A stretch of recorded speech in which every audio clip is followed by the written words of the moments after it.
Welcome back to another episode of the Worst On Podcast, hosted by me, Chandler Danzler. You can listen on Spotify, Apple Podcasts, and watch on YouTube. Today we have Director of Baseball Operations and the Associate Head Coach for the Savannah Bananas, Adam Virant. We're pumped to have you on the show. How are you doing today?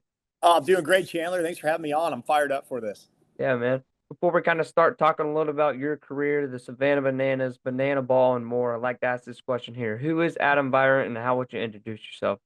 Adam Virant is a kid who grew up in Omaha, Nebraska, learned to love the game of baseball by watching the College World Series Hmm. and the hometown AAA Omaha Royals. And, had dreams of playing in the big leagues just like everybody else. Yep.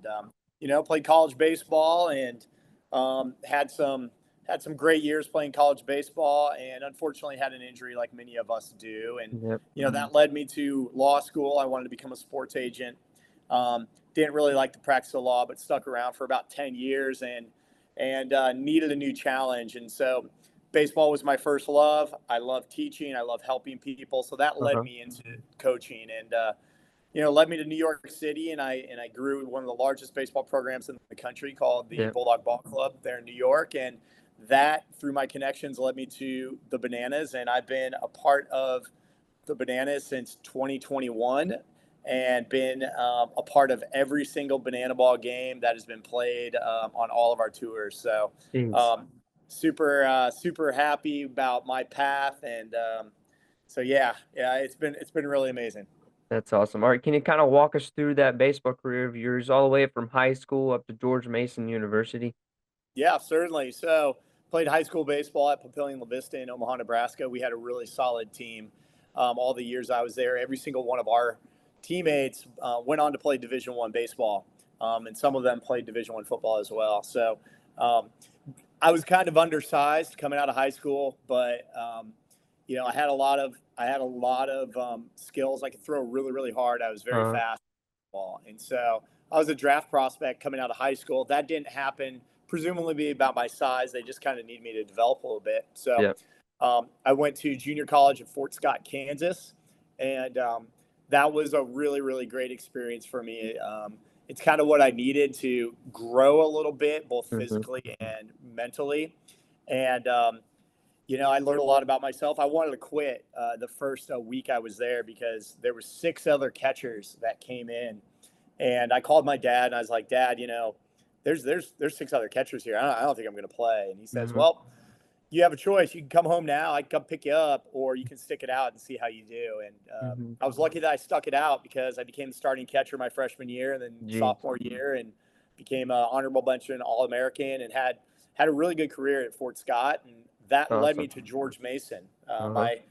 My coach at Fort Scott, his name was Ben Fonseca, was transferring over to George Mason, and he said, "We had a catcher that just got drafted, and if he signs, you're going to be the guy to kind of plug that hole." And luckily, he signed, and I went on to George Mason and had a pretty good career, all conference honors, and eventually had a pretty horrific elbow injury, and that stopped the show right there.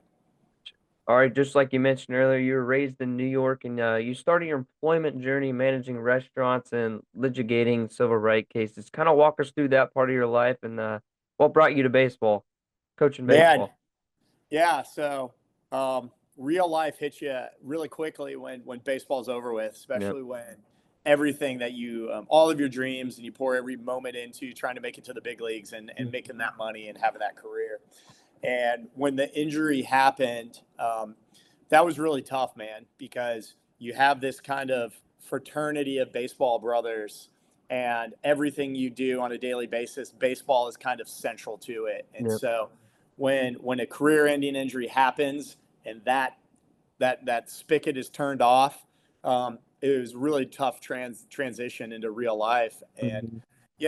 I had to do something. I was living at home with my father and started waiting tables. I'd never waited a table in my life, and learned very, very quickly how difficult that job is. Yep. If you've never waited tables in your life, I recommend everybody does it because it will give you a whole new appreciation to everybody out there who's there to serve and take care of others. Yep. Um, but I realized that I had more to offer than just waiting tables, and so Hmm. um, that's when I was like, what's my next chapter in life? And there was a movie called Jerry Maguire that was out in the movies, played by Tom Cruise, and they really glorified what it is to be a sports agent. And so I said, you know what, I want to do that. So I went to law school, Thomas Cooley Law School in Lansing, Michigan. Really glad I did, even though I never became a sports agent. I really learned a whole different way to think and look at life. And so I realized that I had a skill set that I was able to help people. I practiced law. When you graduate law school, you kind of fall into your first jobs, and that kind of comes that's what you become. And so a law school buddy of mine started a practice doing labor and employment, representing individuals in civil rights cases, like you mentioned. And so I was like, okay, cool, let's do this. And that was a really, really interesting journey. It was tough. The practice of law is no joke, especially if you For sure. litigate. Yep. But I learned a lot, and those skills and that experience that I had as a lawyer and litigating, I use to this day. And in fact, I just had a meeting with our staff where I used some of those kind of litigation lawyer That's kind of awesome. skills. So, I'm very proud of having accomplished, law school and becoming a lawyer. But I was lucky enough to realize that wasn't for me. And I was very, very lucky that I still had a supportive family and a skill set that led me to teaching and coaching baseball. That's awesome. All right, you mentioned it earlier. From 2011 to 2023, you were operating the largest youth sports program in New York City called the Bulldog Ball Club. Tell us a little about that club and exactly what it is. Yeah. So New York City, quite an interesting place. Yep. Um, there's a heavy need for activity type programs, after school programs, and kind of high level coaching, because a lot of these kids in New York City, they don't have a lot of the same experiences that I had growing up in the suburbs, or probably like you had. So we had to kind of recreate that in this small little island on Manhattan with Yep. all the hustle and bustle. So, I started just giving lessons in a batting cage, and then slowly realized, along with the guy who started the company, Steve DeBlasi, that there was a real need for after school programs and rec league programs and travel baseball programs and even summer camps to get these kids around role models, Yep. learn some skills from a physical but also mental standpoint in the city. It's really interesting because a lot of these kids, they had all the money and all the private schools and all of that stuff, but they also really needed what we were providing, which was just life skills and guidance and support. And so was really, really happy to help get that up and running. And at one time, I think we had about 30 travel teams going and about Jeez. 35 rec leagues going. Dang. And so it was really great. We helped a lot of kids go on to realize their dreams playing college baseball. And in fact, we just had about our third player who played in the Bulldogs program get drafted this past year. His name is Awesome. Ian Petrutz. He got drafted out of the University of Alabama. Got drafted by the Cardinals, so he's off and running and realizing his dream. So, we had a lot of success stories coming out of that program that we're very, very proud of, and quite frankly, it taught me how to be a better coach by being around those youth players. That's awesome. All right, let's kind of dig into the Savannah Bananas. In 2021, you joined the Savannah Bananas as assistant head coach for the One City World Tour. After that, in 2022, you got the role of being the manager for the Party Animals, and then 2023 into now, you're the director of baseball operations and the associate head coach for the Bananas. Tell us how you kind of got connected with the Savannah Bananas, and what have you enjoyed the most? Yeah. So I had one of my best friends. His name is Nate Fish, and he was coaching up in the Cape Cod League. And I went up to visit him one summer, and also coaching on that staff was Tyler Gillum. Tyler Gillum was we connected. We're both from the Midwest. We were both junior college guys, and we had breakfast one morning with Tyler and Nate and one of the other coaches. And Tyler's like, "Hey, you know what? There's this team called the Savannah Bananas. I don't know if you guys have heard about it, but I'm considering going and coaching for them. Their current coach is leaving. He's having another kid, so I'm considering this." And that was really about it. Mm-hmm. That was in 2016. Um, in 2021, the Jesse Cole came up with the idea to create what's called Banana Ball. Uh-huh. He needed a reason to continue playing baseball outside of the summer college days. So Mm-hmm. he was like, what are we going to do the rest of the months? So he created Banana Ball. He already had the show through all the summer league. And Yep. so he's like, what else can we do? And so he created Banana Ball. He needed somebody to help coach. Tyler was coaching in college down in Arizona, so he couldn't do it. So Mm-hmm. he hired my buddy Nate Fish to be the head coach there. Nate needed help. He was like, you want to come help? I can't promise you any money. I can't promise you anything at all, but I really just need help. So I literally showed up in Savannah sight unseen. Nobody knew I was coming. I was just going to help my buddy, and got in Savannah, fell in love instantly with Banana Land, with Jesse Cole and the vision, and everybody who worked for him. And I That's did a pretty awesome. good job, and they asked me to come back the following year to coach the Party Animals on a 7-city tour. Eric Burns, former big leaguer, was coaching the Bananas, and Yep. that was really, really cool to further develop the game of banana ball with Burns and Jesse. And then, Tyler signed on for the 2023 season last year. And that's when we started bolstering the baseball department.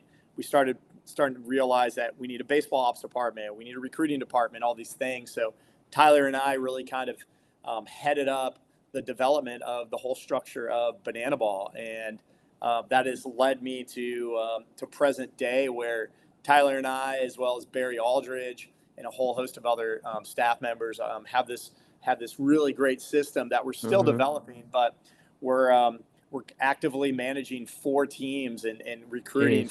for a couple more teams, while having camps run and getting banana ball youth tournaments up and running. So this thing Yep. has really grown, For but sure. it's grown into something that I have a really unique knack for and a skill set, and I really just love every single thing that I do here in Banana Land. That's awesome. That's so awesome. All right, for the people that don't know, or what is the Savannah Bananas, explain to the viewers what it is. Yeah, Savannah Bananas is a professional baseball league. The Bananas are one of the teams in the league. It's the Banana Ball League, and we have other teams. We have the Party Animals, the Firefighters, and we recently had the Visitors. Mm-hmm. And we travel around and we provide the greatest show in all of sports. And so we play very high level baseball. We have former first round draft picks, former high level draft picks, former college All Americans that play with us, former indie ball standouts who play with us. And we travel around the country and we mix baseball, high level baseball, unique baseball with amazing entertainment. And we put on a great show everywhere we go. Some of the unique things about Banana Ball and the Bananas is our players are constantly doing trick plays. We recently had Ryan Cox, who just completed his 144th trick play this past year. Jeez. And they continue to push the pace on the degree of difficulty on trick plays. Our pitchers work very, very fast. This past weekend, DJ, the Invader, he wears a space helmet.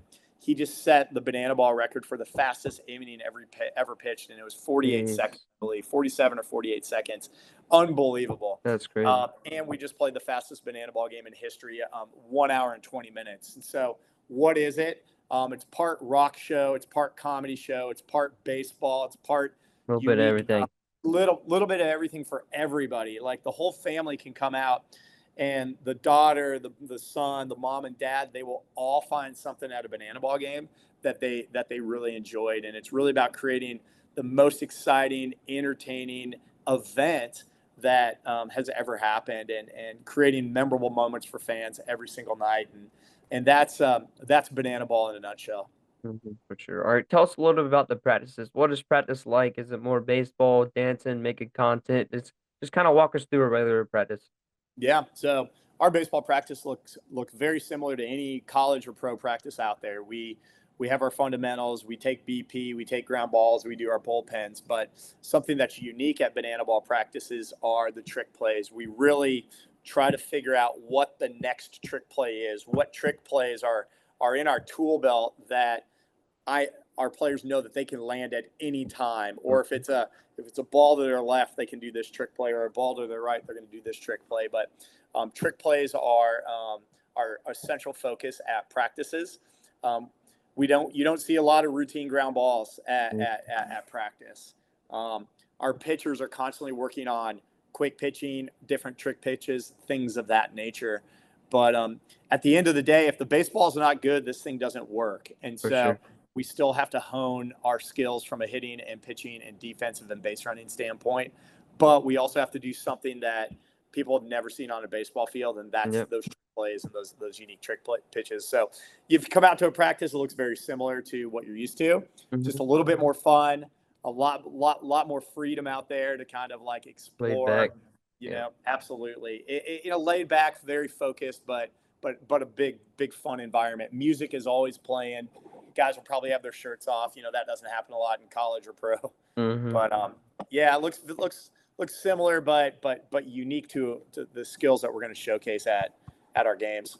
Definitely. All right, you guys have traveled the world this year, going to places like Fenway Park, Minute Maid Park, the Nationals Park, and sold out every single show. What are those environments like, and what has been your favorite park so far? Man, those environments are unbelievable. Every city we go to, the fans are lined up. They're rabid fans. They're crazy. They're super excited to see us. And so, feeling that love and appreciation in all these cities is really unique. It does Yeah. not get old. The favorite park, I mean, Fenway is so historic. It's hard not to say Fenway as one of the top spots. But Hmm. just 2 weekends ago, we played in Washington D.C. at Yep. Nationals Park, and I got to say, that was a really special show because, we had a cool flyover. We had Danny Hosley being, with a really cool entrance in a helicopter, and Yep. we had some really amazing things that happened in D.C. The crowd was unbelievable. The really unique thing about any of our games or our shows are fans will show up and they'll be there an hour and a half before start time in the stands, and they stay until the very last pitch. They're So, not leaving like major league games. And uh, so you have a sold out crowd going crazy, cheering for both sides for 3 or 4 hours, 2 hours of show and then 2 hours of game. yep. And it's really amazing. It gives me chills every time I think about, the send off and we say bye to everybody. Um, every city is special, but Fenway was unique. DC was incredible. Buffalo and Indianapolis recently were incredible. Some of our larger minor league parks, 15, Uh-huh. 16,000 fans were really cool. Jeez. But every city is unique and it holds a special place in our heart. That's great. All right, there are many rules in banana ball. Things like 2 hour time limit. Each inning is worth a point. No stepping out. And my favorite one is if a fan catches the ball, the batter's out. If you had to pick your favorite rule, which one would it be? I always default to a fan catching a foul ball. It's an out because there's nothing better than getting the fans involved. It's Yep. super exciting. Um, I do love how we score the game.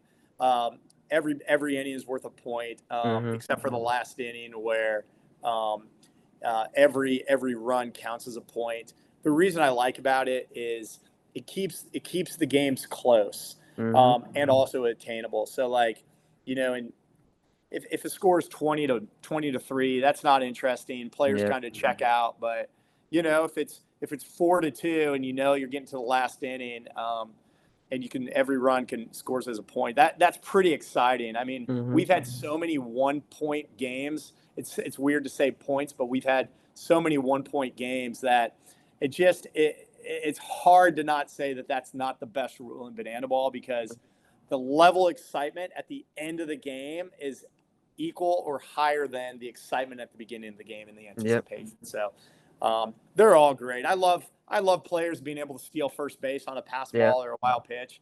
That's pretty cool too. Um, and so, I love our rules. They're constantly being developed. 2 rules that are new this year. The golden batter rule. Mm-hmm. We get one time a game. We can send any player to the plate to bat for anybody at any time, That's and awesome. it's not like a substitution Mm-hmm. rule. And then also the fan challenges, which are currently being developed. I love the fan challenge. Fans can challenge one play anytime during a game for any reason. It's kind of cool to get them in the mix as well. Yeah, that's awesome. All right, let's kind of talk a little bit about the guys. Players like Ryan Cox, Jackson Olson, and Coach Rack, and many more. What do these notable players bring to the team? They bring a level of enthusiasm, excitement, and lift. You know, Ryan Cox is developing banana ball from a trick play standpoint like you've never seen. I mean, we're so Mm-hmm. fortunate to have somebody as creative as him. He is really kind of pushing the pace and making everybody better. Yeah. He does stuff on a baseball field every day in practice that is unbelievable, and then he's able to execute that during the games, which is cool. You know, Jackson is such a fantastic human being. Obviously, you know him from the social media game. He Mm-hmm. really pushes the pace and helps the players develop their social media presence as well. He's Gotcha. also a really great baseball player. He just hit a home run yesterday. Yesterday was it? I think it was yesterday. I can't keep 2 days ago on Sunday. He's fantastic in Rack. I mean, you know, Rack is a fantastic baseball talent. A lot of people don't know that. You know, he played in the Washington Nationals organization, but Mm-hmm. that guy's got some light tower power. Super super chill dude, but also can rip trick plays anytime that he wants. They just bring a level of excitement and enthusiasm that's pretty cool as well. Sure, that's awesome. All right, kind of talk about Jesse Cole, what he has done for the game, creating the greatest show in sports, and playing in front of millions of fans. And if Jesse's just involved with the players as his coaches. He's definitely he's involved in every element of the game. I mean, Jesse is one of the hardest workers that I've ever been around. He wakes up every morning and writes down 10 to 20 new ideas for different things in Banana Ball and Banana Land, Yeah, and then um, and then implements those. And so that guy never stops working. I mean, that guy. The level of attention to detail and his vision for the future is really admirable. Being around him for 4 years and seeing him work and hearing how he's come up with different, you know, he wants to play major league stadiums and he wants to do this and he wants to do that. Those things have happened a lot quicker than he originally planned. So that's a testament to his work ethic and his drive and uh-huh. his brilliance of coming up with the ultimate fan experience. It's really really amazing to be able to work alongside a guy like Jesse, and help him also bring life to his ideas, because it's one thing to have the idea, but it's another thing to execute on those ideas. That's Sure. equally as hard. So everybody's, you know, you can say, hey, I want to have electric cars. How But are we never going do to it. execute, make it happen? Yeah, So, you know, Tyler and I and some of the other guys were kind of the executors on that, while also coming up with ideas with him. But he's truly an amazing human to be around and work with on a daily basis. that's awesome. All right, for the people that are wondering, how do players get the opportunity to play for the Bananas? Yeah. So we recruit just like professional leagues do. So we're constantly out there looking for the next level, the next great talent. Hmm. Finding baseball players is easy. Finding good baseball players is very easy. It's very Yep. difficult to find players who are willing to entertain and try things that they've never done before, whether it's dancing, whether it's trick plays, whether it's unique walk-ups, or just kind of leaning into the entertainment. So we're constantly on the look for that next talent, people who have unique skills that are doing things that we've never seen on a baseball field before. So we scout. People have, you know, they submit their tryout submissions and give us a reason why they think they should be selected for a tryout, Mhm. and so then we hold tryouts. And um, currently it's getting a little bit easier to find players because our current players are able to find Yeah. guys that they know who would fit the bill. When we first started 4 years ago, we had that first tryout. We were literally just looking for the best baseball players, and then they were going to play by this unique set of rules. Mhm. Now, if you don't bring something else to the party, then you're really going to have to develop something quickly. Otherwise, there's going to be somebody out there who's going to get that slot. So, you know, typical recruiting, scouting, but also tryouts, and word of mouth is how we find all our players. That's awesome. All right, we got a couple questions left here. Where can we find Coach Varro in his free time? Man, I never leave the ballpark. Tell you what, I mean, it's a sickness that I love having. But if I'm not at the ballpark, you'll find me at drinking coffee at the best coffee place in town, or eating tacos at anywhere that serves tacos. Hmm. Um, you know, I love the game of baseball. You might find me at a baseball field nearby. Um, But yeah, I'm a baseball rat, a taco aficionado, and a coffee fiend. Yeah. All right. What trick play has been your favorite trick play so far? I mean, it's hard. It's hard not to say that Dr. Meadows' backflip catch, Yeah. barehanded, is not the most amazing one. I tell you what, Bill Leroy, our catcher, does a really, really amazing trick play when he's throwing a ball down to second base, where he'll literally do a spin move and catch the ball behind his back, continue on a 360 and throw. I still don't know how he does it, catching a ball 90 That's miles per crazy. hour. Yeah. It really is crazy. Ryan Cox does these amazing things with his glove. But if I had to pick one, it's definitely Dr. Meadows throwing the glove to the side, in the air, barehanded, and landing a backflip, which he did earlier this year. Um, that's pretty special stuff. Definitely. All right. What is your favorite thing about being a Savannah Banana coach? Yeah, helping these players develop into to whatever they want to become on a banana ball field. That's the greatest thing about a coach, and whether I'm coaching the Bananas or youth baseball, but helping these players really develop and try to become the dream that they want to become. Um, my favorite thing about being a part of the Bananas is literally putting smiles on people's faces, though. Um, Win, lose, or draw, we get to go out after the game and do a plaza party and meet all the fans that want to stick around, take photos, give them autographs, and kind of chat with them. That's awesome. And you hear their stories about, they've waited years to come to a banana ball game, and they drove 20 hours through rain and snow, and they finally made it, and they had the best time of their lives. And Mm-hmm. hearing those stories and seeing those smiles, that's really, really special. And that's probably my favorite part of being associated with the Bananas. That never gets old. Creating joy and happiness for somebody else is something that really kind of drives me to be the best that I possibly can. Definitely. All right. If you had to pick a jersey, what is your favorite Savannah Banana jersey? Yeah, man. I love these pinstripes. They look really, really sharp. Um, but I will say this: the classic yellow with the one stripe down the Uh-huh. side, that is my favorite, because when you look out across the sea of people, you see that jersey, and it's a Bananas jersey. Yep.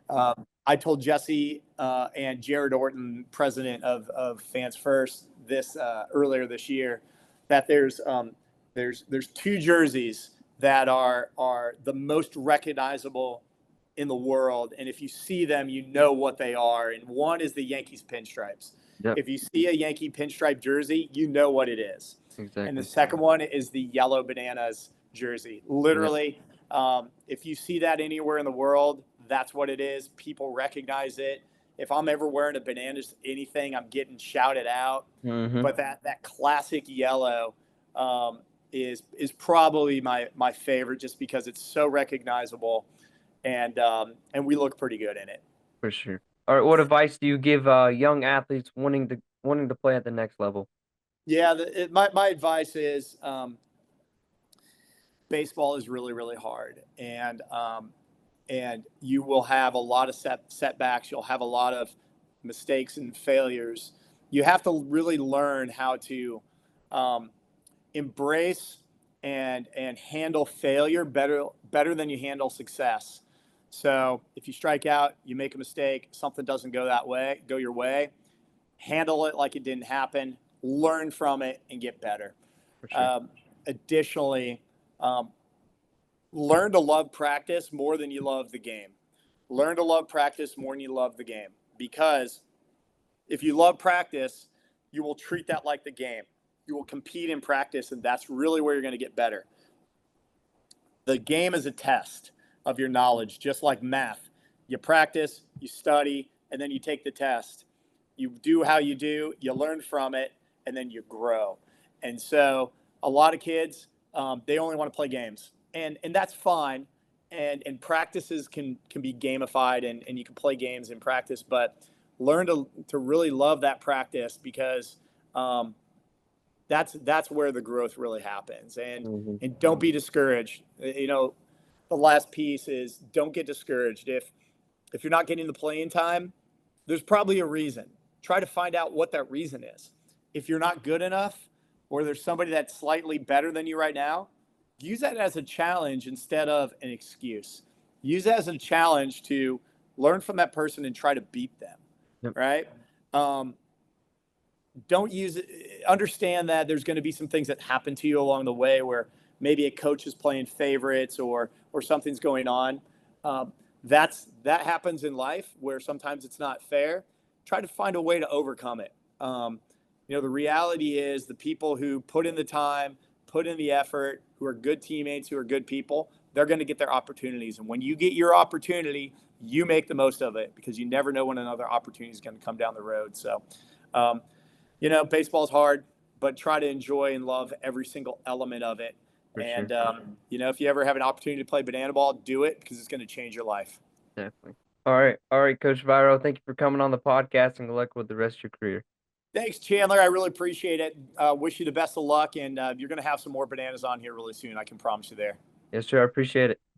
All right, buddy. Take care. You too.